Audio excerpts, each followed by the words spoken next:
প্রতি বছরই আমি চেষ্টা করি যে এই ঈদের আগে আমাদের পথশিশুদের জন্য কিছু হলেও তাদের ঈদের আনন্দটাকে আরও একটু বেশি করে আনন্দ যোগ দেওয়ার জন্য আমরা চেষ্টা করি যে এই ছোটো ছোটো ঈদ সামগ্রী উপহার দেওয়ার জন্য আমরা সেই প্রচেষ্টা থেকে এবারও সম্পূর্ণভাবে আমরা এই ছিন্নমূল যারা শিশু আছে পথশিশু আছে এদের জন্য এই সামান্য ঈদ উপহারটাকে আমরা আয়োজন করেছি। এটা আমাদের পক্ষ থেকে এবং আমরা মনে করি যে এই ছোটো ছোটো কাজের মাধ্যমেই সমাজটাকে আরও সুন্দরভাবে সবাই যদি সবার জায়গা থেকে চেষ্টা করে আরও সুন্দরভাবে এই সমাজ সামনের দিকে এগিয়ে যাবে।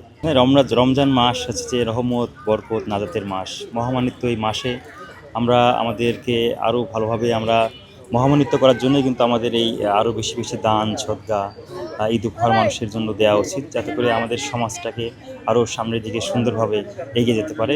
সকল সাম্য এবং ভেদাভেদ ভুলে সামনের দিকে এগিয়ে যাওয়ার জন্যই সুন্দরভাবে এগিয়ে যাওয়ার জন্য আমাদের এই পথ। যুক্তরাষ্ট্রের ১ নম্বর জিম চেইন গোল্ড জিম এখন আবারও বাংলাদেশে বসুন্ধরা আবাসিক এলাকা ও বসুন্ধরা সিটি শপিং মলে।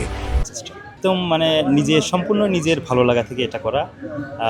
আমরা রাজনৈতিক কর্মী, আমরা অনেক কাজ করি রাজনীতির জন্য, কিন্তু এটা সম্পূর্ণই নিজের ভালো লাগা থেকে করা এবং ভালোবেসে এটা করা আর কি, যে না মানুষের জন্য কিছু করতে পারছে, এটা ভালো লাগছে, সম্পূর্ণ নিজের ভালো লাগা থেকে করা। তো আপনারা দেখেছেন যে আমাদের এখন যিনি প্রধানমন্ত্রী, উনি 28 দিনে 28টি বিশাল কর্মযজ্ঞ করেছেন। নির্বাচনী ইশতেহার যেটা ছিল আপনারা দেখেছেন, ফ্যামিলি কার্ড দেওয়া হয়েছে, তারপরে আপনারা দেখেছেন ইমাম মসজিদের ভাতা দেওয়া হয়েছে, খাল পুনর্খনন হয়েছে, শিক্ষার্থীদের জন্য দেখেন যে বিদেশি শিক্ষার্থীদের জন্য কী সুযোগ সুবিধা দেখা হয়েছে, লটারির মাধ্যমে যে আগে ভর্তি হতে সেটাও বন্ধ করা হয়েছে।